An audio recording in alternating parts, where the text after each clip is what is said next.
Man, I want to go to Maui.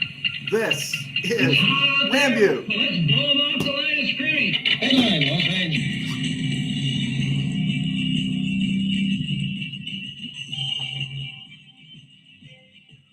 Live from the RamCave, I'm Joe Terosian, and this is RamView, the June 12th, 2025 edition, brought to you by Kistler Law Firm. Injured in an auto accident? Need help? Got questions? Call Kistler Law at 661-206-6990. That's Kistler Law at 206-6990. And check out KistlerLawFirm.com. That's one word, KistlerLawFirm.com. Kistler Law, they've been fighting for you since 92. And by Temple City Auto Repair. Having some auto issues, get yourself some John and Henry at TempleCityAutoRepair.com. All right, happy to be here, happy to be back. Hey, we're at a normal time. I'm a few minutes late, but it's a 5 o'clock hour. So we're happy to be here. I'll bring you up to speed on everything that's going on with me in a minute here. But let's get to some really good stuff. I saw it about 15 minutes before I came on the air. It said the Rams have signed former first-round pick with the Cardinals out of Florida, DJ Humphries, right? Guy's been around forever. Just one of those names. You've seen him. He's been a starter. He's competent. He's not great. But the Rams aren't asking him to be a starter. But what a great depth piece. This is brilliant. With Humphries today, David Quisenberry this past week coming on board, the Rams these last 2 weeks have addressed what was really their greatest need. It wasn't cornerback. It wasn't off-ball linebacker. Their greatest need, the thing that had people worried, the thing that had people from Orange County to Toronto asking is, who are the backups for Alaric Jackson, who is prone to miss some time here and there, and Rob Havenstein, who's going into his 11th season? Who are their backups? And we couldn't believe the Rams were going to go into the 2025 season with all their Super Bowl hopes pinned to AJ Akiri as their backup at left tackle and Warren McClendon at right tackle. And then the interesting thing was the Rams didn't address that with their draft, right? They picked up Trey Wettig, tackle from Indiana, as an undrafted free agent. That wasn't very inspiring. But the signing of Quisenberry, who could play both left and right tackle, and now the signing of DJ Humphries, who could play both left and right tackle, really is something great to see, because you're not asking Quisenberry and Humphries to start. The Chiefs wanted Humphries to start before he got hurt last year. The Vikings had to use Quisenberry as a starter. You want them because they got experience. Maybe you want them to fill that role of just 2 or 3 games here and there, maybe a 2-game stretch. And now that means you're in much better shape than you were before, and you don't have to give away games, right? So this was that really was encouraging when you think about what the Rams have addressed. Now Humphries and Quisenberry have a leg up, but they'll still have to battle Warren McClendon. AJ Akiri, who the Rams, a 7th round pick back in 22, I think it was, 21. He's been around forever out of Michigan State, and they keep him around. There's a reason you keep a guy around, is that you think his time will come. I think we had to wait about 3 seasons, or at least 2 for Alaric Jackson, but they come around. And then there's also undrafted free agent Trey Wettig. And then the real intriguing guy here is tackle guard combo, not sure what he is, KT Leviston, who was a 6th round pick a year ago, but didn't play a down, but of course wasn't released and put on the practice squad because the Rams didn't want to lose him. So that's some great depth battles happening there. A lot of stuff to keep an eye on in August. And unless there's a camp injury or anything like that, keep an eye on how much Humphries, and especially Humphries, given that he's the proven veteran, how many snaps he takes in August, right? Because we know Jackson and Havenstein aren't playing in August. None of the Rams starters are. But will Humphries get snaps? And if they're not getting snaps, it means they don't want to endanger him for the season. So I'd keep an eye on that there, because this is a nice move by the Rams. Speaking of which, the Rams have also signed, this was a day ago, they signed undrafted free agent defensive tackle out of South Florida, Decarius Hawthorne, earlier this week. He had been in the Bills rookie mini camp, and now he comes to the Rams. He's listed, now I don't know, 6'2", 290. I'd prefer if he was 5'11", 290 or 6'2", 310. 6'2", 290 is kind of awkward, right? You're a little bit tall, you don't got a lot of weight. And so I'm interested to see what the deal is with him, why the Bills didn't want him. But he comes into a group that already has Braden Fisk on the team, Poona Ford on the team, Tyler Davis on the team, Kobe Turner on the team, Ty Hamilton on the team. And then it gets a little iffy there. Larrell Murchison and the guy I mentioned in the last episode on Monday, DeJuan Johnson, who we've gotten a lot of clicks out of. But does this mean his run is about to come to an end? We suspected it on Monday, and now they've signed Takarius Hawthorne. That doesn't mean he's going to have made the team, but that means DeJuan's going to have to work a little bit harder. Also, undrafted free agents Jack Heflin and DeJohn Terry, and Bill Norton are also on this roster fighting for life, so to speak. So wanted to get that out there. So the Rams are still making depth moves.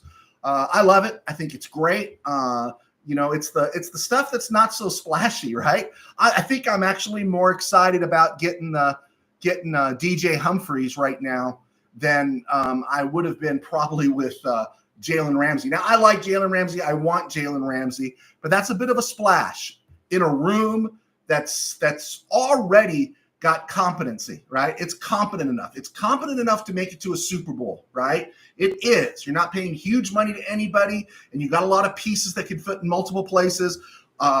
Again, I think we talked about it before. The Rams cornerback room is not a room of need, and who wouldn't want the luxury of a Jalen Ramsey, right?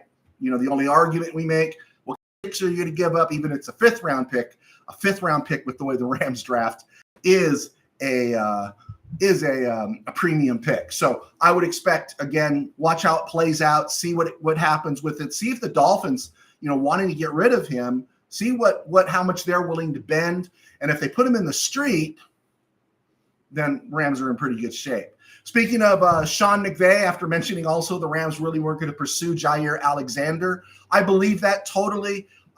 If Jair Alexander came in and said, hey, I'll play for $1 rock, I'll play for $2 rock, or some kind of veterans minimum, I think the Rams would take a look at that just as a depth piece. Now, I don't know what he's like as an individual. The Rams are very careful about what they bring into their locker room.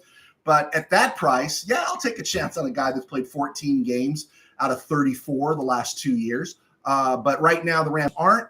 And again, dropping names in his interviews. I heard the name Coleman Shelton come out of Sean McVay's mouth. And, the lesson here is that when you hear Sean McVay mention a player by name, as he's mentioning Emmanuel Forbes quite a bit, and Devontae Adams, he's happy. And I'm going to have to get my mind around Shelton being the Rams starting center. I was thoroughly against it. I still am, but when I make Sean McVay money and earn Sean McVay jewelry, then you can listen to me above Sean McVay. But yeah, I really wanted to see a not fair. I wanted to see an open competition where Bo Limmer gets a chance. My feeling was that Shelton was going to be the guy that, inspires Limmer to go even a little bit further. But they are paying decent money to Shelton that can be called starters money. Again, it's kind of a parallel move. It's not a lateral move. It's not an increase at the center position. But hey, in McSneed, we trust. Watching the interviews with Devontae Adams, what a takeaway. I'll say two things about Devontae Adams. Please stay healthy, and please still have some gas left in the tank, because he still sounds like Devontae Adams, right? And he does sound probably rejuvenated. You mean I'm not going to the Raiders? And I'm not with the Jets. I'm with the Rams, and how he's talking about the culture and everything. This is exciting. And also, the Rams believed in him because they went, that was boom, right? When he got put in the street and he came to the Rams. And so please stay healthy, and please still have some gas in the tank, because if he's any form of what Devontae Adams has been, It's scary. It's scary to think of what it's going to do for Puka. It's scary to think what it's going to do for Jordan Whittington. It's scary what it's going to think it's going to do for the running game. But you know what else? It's also scary to think what it's going to do for Tutu Atwell and defenses now having to be stretched all over the field. Yeah, I think that's something to keep an eye on. Okay, before we get to if there's any questions here, I can't see just now, but I was looking at the Rams schedule, something to think about. Even if the Rams get off to a fast start, or let's just say the Rams get off to a slow start, all right? The Rams play 5 of their 6 division games after their Week 8 bye. So they can get off to a fast start, but they're not going to put the division away. You know, they could be, if they're 7-0, let's just say they're 7-0 when they reach their Week 8 bye. I highly doubt they'll be 7-0. I'm not Nostradaming that they're going to be 7-0. They still have 5 of their 6 division games after that. Now, if they get off to their typical start, they're 3-4, heaven forbid 2-5. You know what the good news is? The good news is 5 of their 6 division games are after the Week 8 bye. So another scheduling gem there by the NFL for the Rams. Now, I don't know how that breaks down for a lot of other teams, but for the Rams, that's the one we keep an eye on. All right, I'm Joe Terosian, a sports writer for 21 years. Still am contributing to Mid-Valley Sports. It's the website that I don't necessarily work for. I contribute there. I was one of the founding guys there. They're still in the biz. Tim Peterson, Dwayne Barker, they actually cover the Chargers. They're in the room with the Chargers, credentialed, and I provide Ram content to them. Also, just wanted to let you know, we are sponsored by Kistler Law, which without Kistler Law, we wouldn't be here. Also, we want to say thank you to them, as well as thank you to you guys for buying my books. My books are on Amazon. You check them out there. They make great Christmas presents. They make great summer reading. Check out Game Day in the RamCave, which is on Amazon, along with a couple other football titles. And you want to see the Rams play the Packers in a fictional NFC Championship game, check out Game Day in the RamCave. Also, our podcast now is also on Spotify and iHeart. We're still not making any traction, but if you want to catch us on the road, you can download those podcasts and catch us while you're on the road. All right. I do apologize. I had to leave broadcast early on Monday, and then I wasn't on Tuesday, Wednesday. Yesterday I did come on for a few minutes just to say I'd be on today, Thursday. I'm rarely on Thursday. I had a great friend who was a subscriber to the show, Bill Alajaji. He graduated to be with the Lord. And so I was blessed and honored by his family to get a chance to be with him. He was my friend. He wasn't a Rams fan. He was a Raiders fan. And I tormented him to no end about being a Raiders fan. But he's winning now because he's in heaven.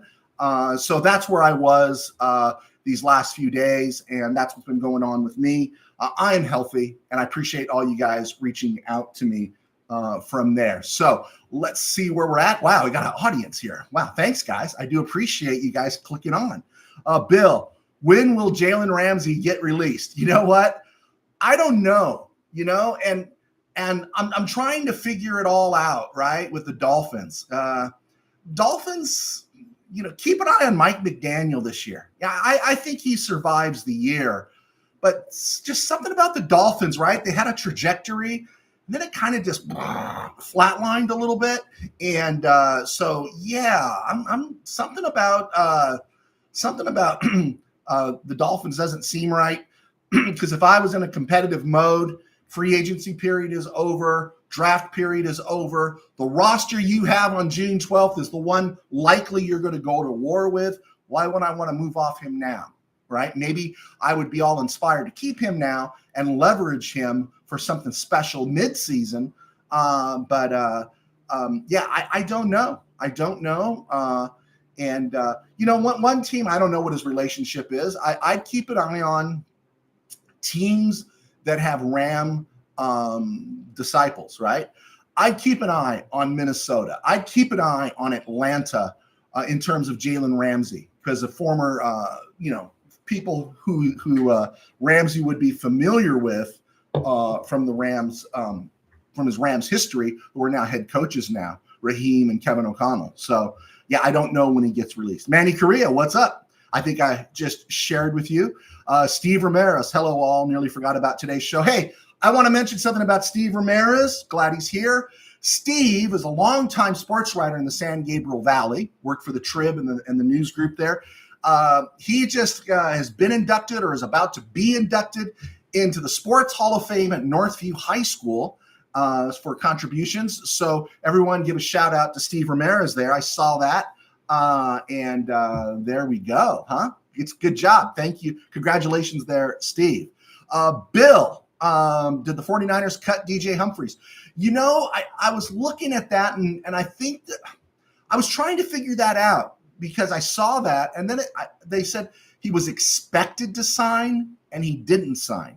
So good for us, right? Good for us, because he would have gotten plenty of playing time behind Trent Williams this year.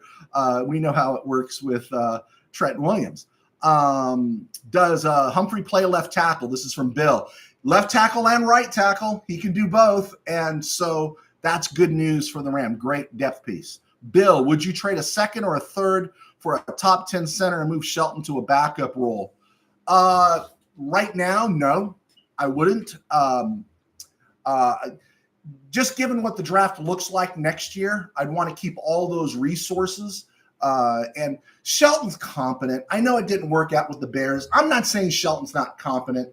I'm just trying to figure out, did we see the best of Bo Limmer, or did we see just the beginning of Bo Limmer? And if we're seeing just the beginning of Bo Limmer, then the only thing that separates him from Coleman Shelton is just knowledge of the game, right? And so my feeling is that we've seen Shelton's ceiling, but we haven't touched Limmer's ceiling. And can Limmer's ceiling be higher? And he gained a lot of confidence last year. Yes, he looked left when he should have looked right. And in that playoff game, I'm free Jalen Carter, but he's a 6th-round pick, was not expected to play, and he did a good enough job that kept Jonah Jackson on the bench, right? So I would hold off on major investment there just because you want to keep that draft capital. I think that position, there's enough depth there right now that we're going to be fine this year. USA Expat, I still have a wait and see on what kind of player Shelton might be. You know, the Bears couldn't get rid of him fast enough. I listened to some Bears content this offseason, and, it was like the Bears weren't happy with him at all. You know, maybe it was a new scheme he wasn't familiar with, although Shane Waldron, former Ram assistant, was there. I think Waldron left after 2020. Coleman Shelton had not quite hit the field for the Rams by 2020. Just stuff to think about there. Let's see here. USA Expat, Jair, no gracias. My only component there for Jair, USA Expat, is if he comes in at a veteran's minimum. If he comes in and says, hey, man, I just want a ring, I'm willing to share snaps. I'm willing to share snaps with Kobe, Darius, Okello. I'm willing to share snaps with all those guys. I'll play 500 snaps this year, 600 snaps. Be fresh at the end of the year. Be fresh in the postseason, given that he's played 14 of the last 34 games he's been eligible for. If he did that, yeah, I'd take a swing. But I don't know if that's what he wants to do. Being that he's 28, he probably thinks he's had some bad luck, still has some gas in the tank, and wants his bread. Let's see. Manny says, hi to everybody. USA Expat, Dolphins are now hoping team loses their starting quarterback to injury and suddenly needs a call. Hey, I'm not saying that, but yeah, that's there's probably some truth to that, right? There's probably some truth to that. All right, we're congratulating Steve Ramirez. You're welcome, Steve. You're a grinder, man. Steve's plug and play. Steve can cover any sport. 1 minute you've seen him cover football, and then he's covering racing at Irwindale. So Steve covers everything. I think you're copy editing right now, aren't you, Steve, for Cityside? So correct me on that, Chief. Okay, looking at the NFC West real quick here, and the 49ers. 49ers are projected as 8-9 this year. That was the Vegas projection. It came out about a month and a half ago. GM is John Lynch. Head coach is Kyle Shanahan. And then, of course, we're looking at the 49ers schedule. Everyone's talking about how simple this schedule is. And if you hear a bark, someone just let my dog in the room here, and I'm not going to interview him. But if you hear him, that's what you're hearing. All right. We covered the 49ers offensive line, but other stuff that I dug out on the 49ers today, I didn't really dig it out. It was pretty available, but it deserves talking about. How I'm always hitting on the age, and we're always hitting on the injury stuff with the 49ers, how they pay the wrong players. But they have 15 players out of their mandatory minicamp right now. Okay. 8 of them now it's not all holdouts and, everything's in fuego. It's on fire. No, but 15 are out for their mandatory minicamp. 8 of them are projected as starters / heavy contributors. Ricky Pearsall, edge draftee Michael Williams, Brandon Ayuk, Jawan Jennings, strong safety Malik Mustafa, defensive tackle Alfred Collins, linebacker Fred Warner, free safety Jair Brown, right? These guys are all out. Now, Ayuk and Mustafa, they're the 2 headliners. They're coming back from knee injuries. So somewhat expected. You want to keep them there. You want to go easy with Fred Warner. But if there's some ailment right now, that just gets you worried, right? It just gets you a little worried. There was a link to a story I didn't click on because I don't click on everything, that was talking about how they're going easy with Trent Williams at the mandatory minicamp. It makes sense. He's 30,000 years old and everything. But again, you got to play it super safe here if you're Frisco. You got a great schedule, but you got a lot of uncertainty. And I've talked about their offensive line, right? I've talked about Dominic Puny, nice at right guard. Colton McKivitz kind of suspect at right tackle. Brett Barsh kind of suspect at left guard. And even Trent Williams, the Ancient of Days in the NFL, at left tackle. Is he going to play a whole season? So, yeah, you could talk about how easy the 49ers schedule is, but nothing is a given. And Christian McCaffrey might be healthy now, but we called that last year right here on the show. We were all talking, and we were talking about how they had a healthy Christian McCaffrey for 2022 and 2023. And we kept saying, do you expect to have a healthy Christian McCaffrey for a 3rd consecutive year? And sorry, Hans, wrong guess. It didn't happen, right? Okay, moving on. Cardinals. Cardinals are projected to be 10-7 by Vegas. Their GM, Monty Ossenfort, has done a great job. Head coach Jonathan Gannon. I'm surprised that people are saying that Gannon could be on the spot right now. I think he's changed some of the culture there. They play hard. They played hard 2 years ago. They weren't going anywhere. They were a little bit ahead of schedule next year. This is the year that they scare me a little bit. But, of course, they've got to keep everyone healthy, right? They've got some age too. They've made some risks there on defense to buy some time. We talked about their offensive line that's developing. Paris Johnson's really developing. Can they keep Jonah Williams healthy at right tackle? Some of the question marks are around the guard spots. Evan Brown, can he continue to play better? Isaiah Adams at right guard. But looking at their defensive front, their front line, and the guys they're getting to go after the quarterback. Calais Campbell is 30,000 years old. I think he was in the same birth class as Trent Williams. Dalvin Tomlinson's 32. And then they drafted Walter Nolan, 1st-round pick. He'll be one of the defensive ends. They run a 34. And then on the edge, they signed Josh Sweat. They still have Zaven Collins, the former 1st-round pick out of Tulsa a few years ago. And they got Baron Browning from Denver last year. So they've got some guys, but they need everyone to stay healthy. And they're suspect at corner. They've got some nice players there in safety in the back porch with Budda Baker. But just something to keep an eye on there with the Cardinals is that if everyone's healthy, right? If everyone's healthy, they're going to be very, very competitive. And then, of course, you got the Seahawks. Seahawks are projected 9-8. I think the Seahawks have been about 9-8 the last 3 seasons. And they're projected to be 9-8 again. John Schneider's their GM. They've had some really good drafts. People are buying into Mike McDonald. I didn't go over their offensive line earlier this week when I had a chance to. We looked at them and they're signing and they're extending of Ernest Jones, 3 years, 33 rocks, 15 guaranteed with this suspect knee. But left tackle is Charles Cross, former first-round pick. He's improved each year. But does anybody out there have a memory in Seattle when Jared Verse pancaked him? Yeah, I like Charles Cross. I think he's solid. But he's not Trent Williams in his prime. Not yet, anyway. They expended a first-round pick on left guard Gray Zabel, the North Dakota State dude. And so they plugged him in right now, projected at left guard. Watimi, he was a fifth-round pick out of Michigan in 2023. Started last year, middle of the road, a little bit less than, in just past average in terms of his grading if you go with PFF.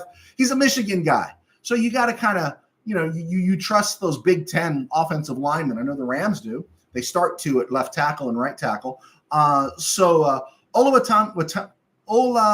Watimi is someone to keep an eye on, but it's not a strength. And neither is right guard Christian Haynes, a fourth-round pick 2 years ago out of LSU. Key for them with all their signings and all their moves, right? They made all their moves, some really nice draft picks and all those things they've done. But they got to keep Charles Cross improving, and right tackle, former Washington State guy, Abraham Lucas has to get back to what he was showing in his rookie year. His last 2 years have been a wash, and so he hasn't had that opportunity to play and gain more experience, but they need him. They need him if they're going to compete. I think they're going to be competitive, and I think they can knock around the 49ers and they can go head-to-head with the Cardinals. But on an even day with everyone being healthy, everyone ready to go, they can't bang against the Rams. They do not have the ability to bang against the Rams. All right, let's keep on rolling here. Wow, you guys are all rolling in. Big crowd today. Thank you so much. Let's see. Steve Ramirez, he is working as a copy editor right now. Steve said, I could play center too. I was playing flag football, and as a kid, I was always the quarterback. And my coach was trying to show somebody something. He said, here, Joe, snap the ball. And I snapped I had a great wrist. I could snap the ball with a tight spiral. Maybe I had a whole career ahead of me as a long snapper, and I just didn't know it. But I snapped him the ball, and he pauses. He goes, dang, that's pretty good. And so I made sure that the next 3 snaps I did, I rolled them in the dirt. I grounded them. I threw them over his head. I wobbled them because there was no way I was going to be moved from quarterback to playing center. Not that there's much ego here, right? USA expat. Week 1, Rams smoke Houston. Tampa Bay beats Atlanta. All right. What we need for Atlanta to struggle, right? We need for Atlanta to struggle.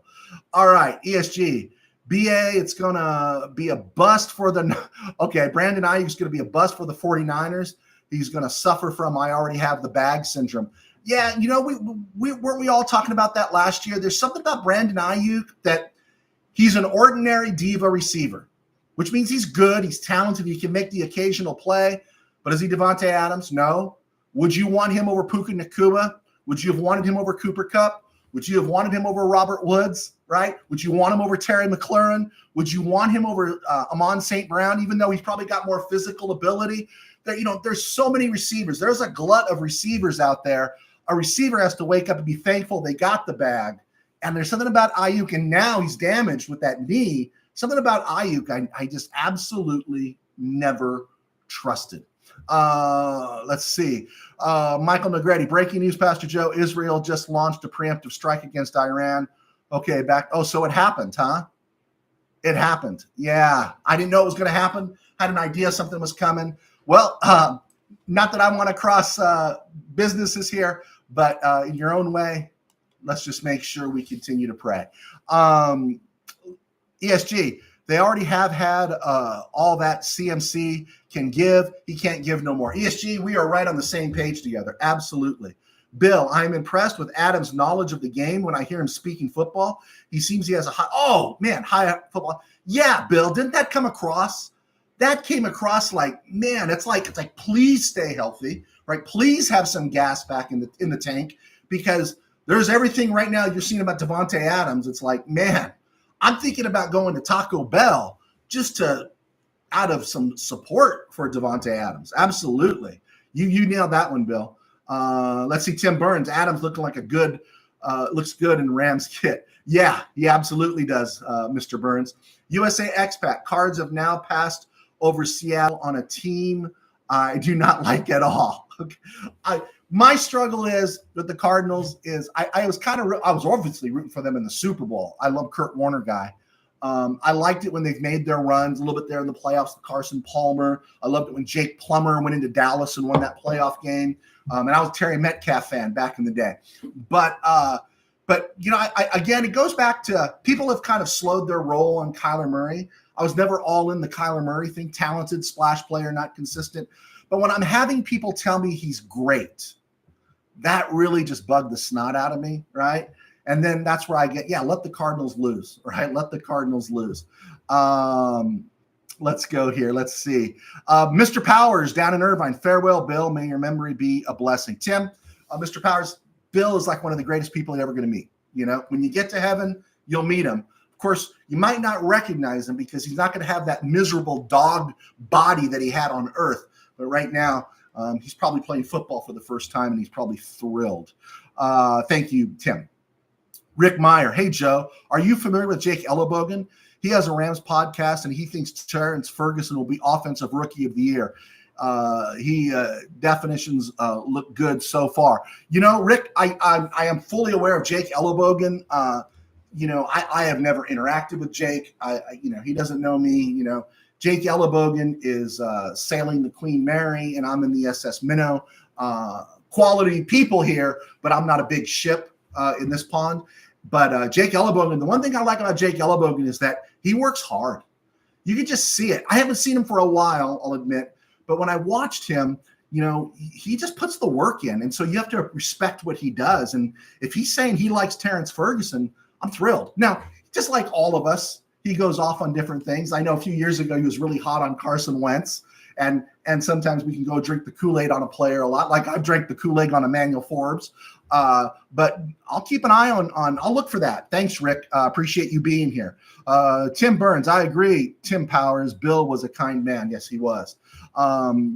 Neil Gonzalez, can you give your your season record prediction for the Rams? Thanks, Pastor Joe. Neil Gonzalez.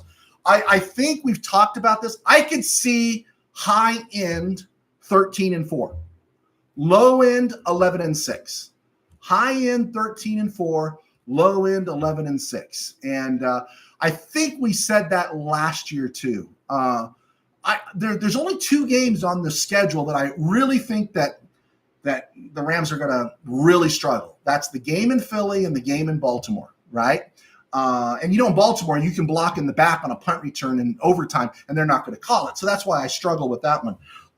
But those are 2 tough games that could go either way. But when you just look at the paper, you just look at it on paper, the Rams are in every game they're playing this year. Now, is there going to be a time they swallow the jalapeno, right? That game in Chicago last year, that national televised disaster against Miami last year, where I was literally on the verge of breaking things in the RamCave. They're capable of that every once in a while. The nice part is McVay really knows how to right the ship, right? So if someone said the Rams are going to go 15-2, I say you got an argument. You got a definite argument to make that case. I'm trying to stay in the land of the living here, 13-4. Worst case, 11-6, right? Worst case, 11-6. DHP, it's Colin Kaepernick season. I'm calling it now. You will see him throwing the ball at a park at a TV crew near him, and everyone will be saying, oh, man, he still got it. He still got it, right? Why doesn't he go to the UFL? Why doesn't he make his case and go to the UFL? Because he's not very good. He lost his job to Blaine Gabbert. And when everyone says he's sacrificed, this guy made 3 times, 4 times, probably 5 times, maybe 10 times as much leaving the NFL than he would have if he would have stayed, right? Yeah. Tim Powers, congratulations, Big Steve. Love your Rams remarks. Yeah, hey, Mr. Powers, Steve Ramirez is a true believer. He goes back to 69 and the Rams that year. Michael Negretti, Pastor Joe, Davante Adams looks much happier with the Rams than the Jets. Doesn't he look? Yeah, he looks relaxed. I think he knows he's found a home. With the Raiders, they could say things, but it's the Raiders the last 40 years, 30 years, 25 years, right? And then with the Jets, that's, a chance to reunite with my guy. But again, golden era, Ram fans, gold. If you've lived through, even with Carroll Rosenblum, there were players that would hold out. And then, of course, with Georgia, right? That's most of our lifetimes altogether. Even with Dan Reeves, before my lifetime, the previous owner of the Rams, and all the George Allen craziness of hiring, firing, all that kind of stuff. This is the golden era, right? Coach, GM, and owner. And then on top of that, you got the quarterback and everything else. And we're never hearing about stadium issues again, right? My whole life it was about the stadium issues. So, yeah, this is so Davante Adams is happy. Absolutely. Let's see here. Michael Negretti, Pastor Joe, Myles Garrett says to Aaron Rodgers, break a leg. Is that true? Is that just, are you being euphemistic here? Tim Powers, Rams picked up a center from the Eagles practice squad last season. Dylan McMahon. Yeah, he may find a good depth. Now, Harry, that's interesting about Dylan McMahon, Mr. Peters, Mr. Powers. We talked about him. He was actually drafted in the 6th round, but about 10 picks or so higher than Bo Limmer was, right?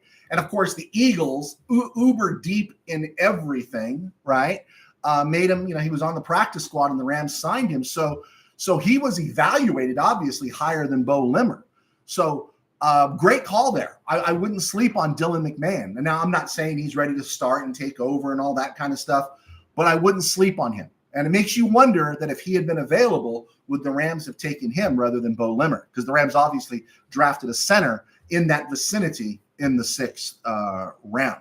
Steve Ramirez, when I hear about Kyler Murray, I hear Charles During saying, you didn't study Week's tendencies. We'd one if you studied Week's tendencies, right? As he's drinking the Malox, right? As he's drinking the Malox. Steve Ramirez, awesome. Neil Gonzalez, do you think 13-4 is good enough to win best record in the NFC and the Rams can earn that bye? I think it will be totally beneficial for the Rams to accomplish that. Yeah, I think it is. Because I think the Eagles are going to come back to the pack this year. I just do. Historically, the Eagles never sustained back-to-back championship runs. They just haven't. Going back to the Vermeil days, right? Going back to the Van Brocklin days in 60. They didn't get back to the playoffs again for, 18 years. So I expect them to take a step back. Barkley's talking great shape, had a great year, had a lot of touches last year. He could get nicked up. Lane Johnson's another year older. Some of those guys along that offensive line had some nicks and bruises. And I don't trust Jalen Hurts as a passer. I just don't trust him as a leader, as everything else. Yes, not as a passer. So I think they could come back to the pack. And even when they struggle, though, their defense is going to be special. But here's the good thing about the Rams is this iteration of the Los Angeles Rams, right? It's not like when we were kids that, oh, my gosh, they're going to Minnesota. Oh, my gosh, they're going there. The only scary place really to go is Green Bay. We can say the snow and the weather had something to do with some ball handling issues against the Eagles. But you know what? Kyron was having those issues in SoFi as well. So my feeling is this Ram team, this quarterback who spent his bulk of his career in the NFC North, this team does not have issues in terms of going on the road. It would be nice to get the bye. But yeah, I think they're in good shape. I think 13-4 could be good enough. Michael Negretti, Colin Kaepernick is playing flag football. Maybe he'll get a gold medal in 2020, whatever, and he can protest from the thing. Let's see. Bryce Perkins wins the MVP of USL. Is he better than Bennett? Interesting, right? Would the Rams bring him back to be a camp arm? As far as I know, there is no other camp arm. Who's going to play?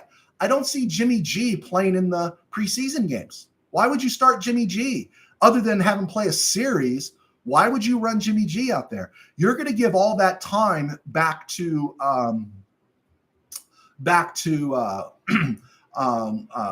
Stetson Bennett, right? But Bennett's going to need somebody there. And so why not bring Bryce Perkins back, create a little competition? Okay, Steve Ramirez, no back-to-back Eagles since Steve Van Buren. Okay, there you go. You got me, Steve. You got me. I'm going to say my cutoff line's pre-Korean War. There you go. You got me, Steve. Awesome sauce. Okay, let's press on here. We got to the 40-minute mark. I think I touched on this the other day briefly. Brandon Ayuk suggestion. Brandon Ayuk for Terry McLaurin. Taxkins would be so ridiculously stupid to make that deal, and yeah, that would just be ridiculous. Absolutely ridiculous.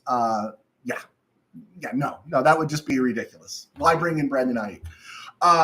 I got to admit, when we get to other places here and around the NFL and other places, speaking of other places and the NBA, I am really enjoying watching the Indiana Pacers play basketball right now.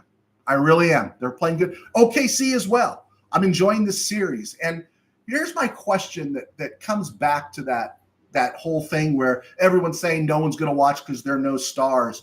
Well, maybe if we had a few series like this and more exposure to the Nuggets with Jokic and everything, people would gain an appreciation for good basketball, because we've had generation upon generation cruelly manipulated to think that the basketball we've been seeing, where it's all three-pointers, slam dunks, and block shots, is basketball. And the NBA plays horrible basketball. But these Pacer teams and the OKC team, the way these teams move and the way they stay in motion all the time, it's a joy to watch. You're seeing players make backdoor cuts, move without the ball. Yeah, of course, everyone's playing harder because it's the playoffs and everything, but still, it's been fun to watch. And Tyrese Halliburton, God, that guy's a killer. Yeah, he's a killer. If I had my life on the line, I'd have Tyrese Halliburton taking the shot before LeBron. I really, really would. Okay, J.K. Dobbins, former Charger running back, signs with Denver. That's a good depth signing for them. Nick Chubb goes to the Houston Texans. And I thought, and that's a good signing for them because I think their running backs are going to get better. I don't trust their offensive line. And I thought the Raiders signing of free agent linebacker Jermaine Pratt, former Bengal guy, I thought that was a good depth piece. I thought that was interesting. Speaking of upsetting people, because Steeler fan Rob is always upset with me, TJ Watt was not at voluntary or has not shown up at mandatory minicamp. Whatever you want to say to that. But I've seen and heard speculation because of that Myles Garrett contract. Watt may be wanting 45 to 47 rocks per year. Now, I know the salary cap is going up every year. The NFL is on a gravy wagon with biscuit wheels. I understand all that kind of stuff, but 45 to 47 rocks for a 30-year-old player. I was wrong. I said he was 31 now. He's going to be 31 this year. Has never won a playoff game. It's not his fault, but 45 to 47 for a guy that has no bearing, that really can't be the difference because he's not the quarterback. That really surprises me. That I don't know. Would you give him that money? Because that's borderline quarterback money. I mean, quarterbacks are all moving into the 50 range. Would you give him that money? I know Steeler fan Rob would, but would you? And the other thing that I was thinking about, what if everything works out well with Aaron Rodgers and DK Metcalf, Pat Freiermuth, and all those guys? What if because there's age on that Steeler defense, what if it becomes the Steelers offense that catches fire and carries them? Let's just say Broderick Jones works out at left guard. Troy Fontenot works out at right tackle, right? Left tackle is Broderick Jones, right tackle Fontenot. Let's say it all works out, and the Steelers, can they become an offensive team if their defense gets a little gray during the season? Speaking of the AFC North, regarding the Bengals, I'm not defending them because I know everything's always a mess with the Bengals, but there was something about Shamar Stewart on draft night, and I think I wrote something about it too. I just didn't like his body language. It didn't sit well. And he hasn't even signed his waiver thing to his contract to get on the field. His contract's still not working. I guess the Bengals tried to slip something in, so that's one reason. But he left camp, I guess. And, okay, I get it, but there was something about Shamar Stewart that really didn't ring for me. All right.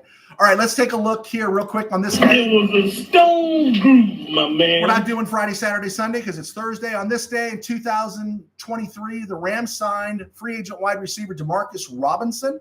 I know the KBM was desperate for something to talk about. They were talking about how great Demarcus Robinson was along with Tyler Johnson. And both those guys made nice contributions. D-Rob was great. And of course, the 49ers are counting on him this year. He's probably looking at some kind of suspension. But we should always speak well about Demarcus Robinson's time with the Rams, right? That was a very good signing, very productive. Turning 41 today, former 33rd overall pick way back in the day, Donnie Avery. Was that 2009? Out of Houston, wide receiver, a lot of speed there. Gave the Rams a couple of moments, hurt his knee, was out of the NFL for a few years. He turns 41 today. Passing away on this day in 2010, Rams legend Les Richter. All right, let's see what we got here. That clears my table. Let's look at some questions before we wrap this thing up, and we'll go from there. Steve Ramirez, my problem with the NBA Finals is I have no rooting interest either way, while in the NHL I have a hate for the Oilers, so I have interest to watch. Hey, see, that keeps you warm at night. That's good for you, Steve. That keeps you warm at night. The Pacers, I go back to the Pacers because I like the ABA.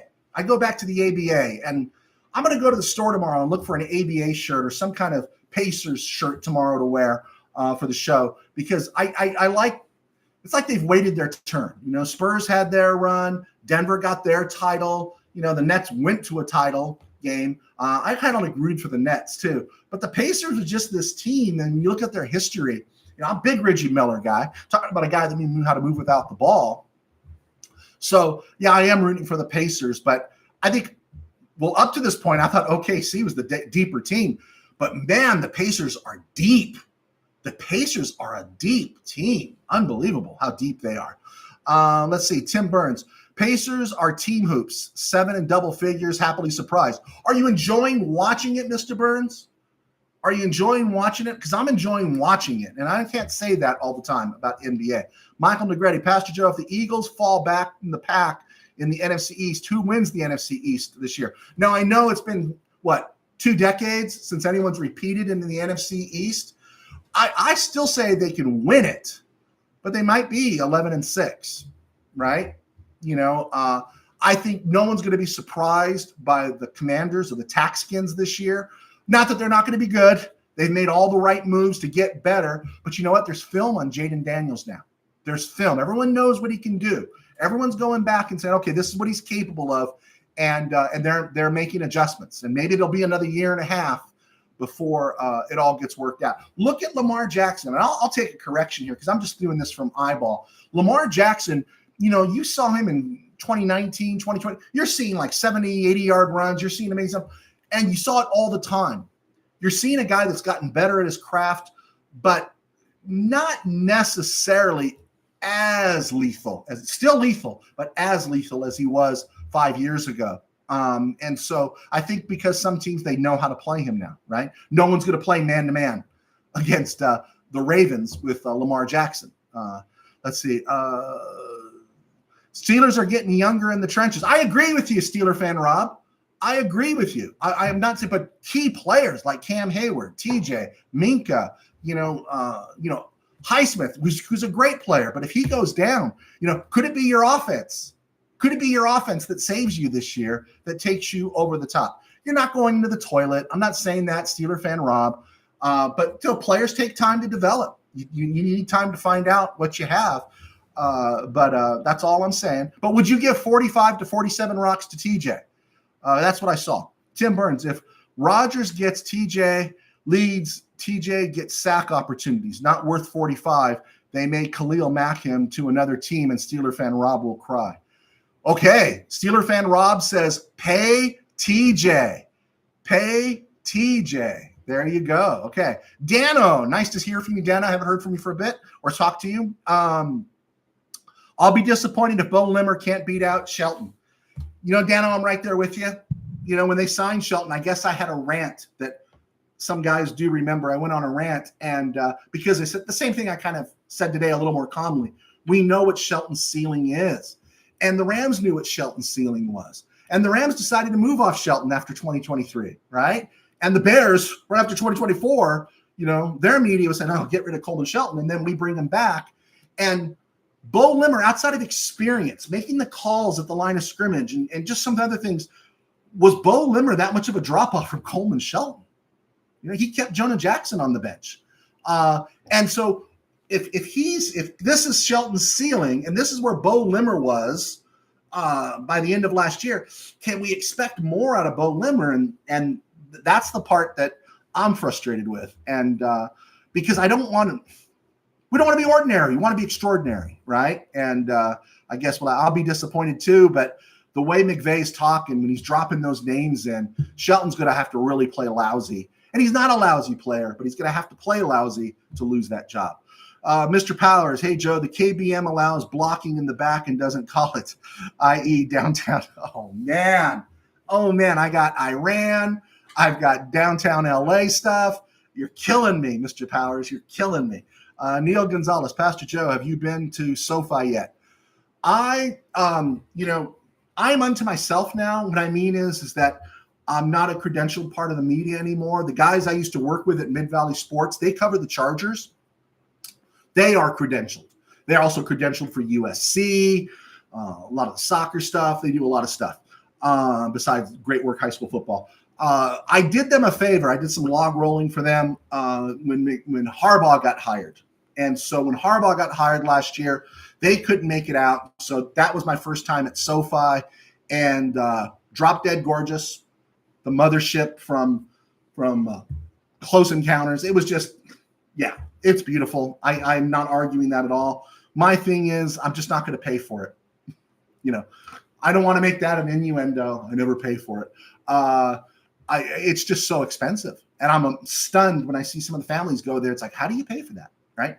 Just getting your parking. How do you pay for that? So my feeling is, if RamView takes off and we get 1 billion followers and they have to credential me, I'll go. I'll say amen on Sunday morning and I'll race out to SoFi. But I don't want to pay those prices. Now, if somebody wants to take me and sit me in a luxury box and I don't have to drive, I'm down with the get down. But no, I don't want to. It's just, I got the RamCave, right? I got a big old flat screen in here. I got all the stuff I need. And when friends do come over and watch it with me, they're invested in football, right? Again, I said this last time. If you ever get a chance to be credentialed, especially for football, to be in a press box where you're surrounded by people who have to be really invested in the game. They're not caught up in all the frills and all the rock stuff, but you got to watch the game. And you're asking questions. Why did they run white? What's right? What's going on there? Why were they doing that? Why did they blitz? Blah, blah, blah. And you're invested by like-minded people. That's what I miss. That's what I hunger for. I really do. I don't care about meeting the players. I don't care about being in the locker room. I don't care about interviewing anybody. But I miss that aspect of being in the press box and really watching the game, right? Really being so focused on it. So yeah, I would go back to SoFi. I would go to SoFi for that. And any of you guys want to invite me to sit in a box, I'll go sit in a box with you.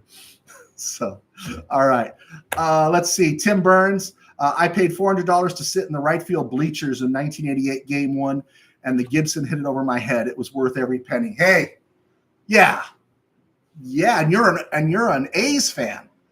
I was standing with my girlfriend, who became my wife, and Mr. Peterson, who helps run Mid-Valley Sports, with his girlfriend at the time. We were all holding hands in front of the TV when Gibson went yard. Yeah, there was just something about that moment, right? Something about that moment. So at least you could say, Mr. Burns, you were there and not in those cars with all those red taillights that were driving out of the stadium, which no one will ever admit to being, right? No one will be. No, it wasn't me, but it was somebody, right? Okay, guys, I got to run. I've hit the 54-minute mark, and we got to go. I will be back tomorrow. Hopefully there'll be some more information. I could say you may have seen. Maybe I did. Okay, guys, God bless. Pray for everybody. Take care.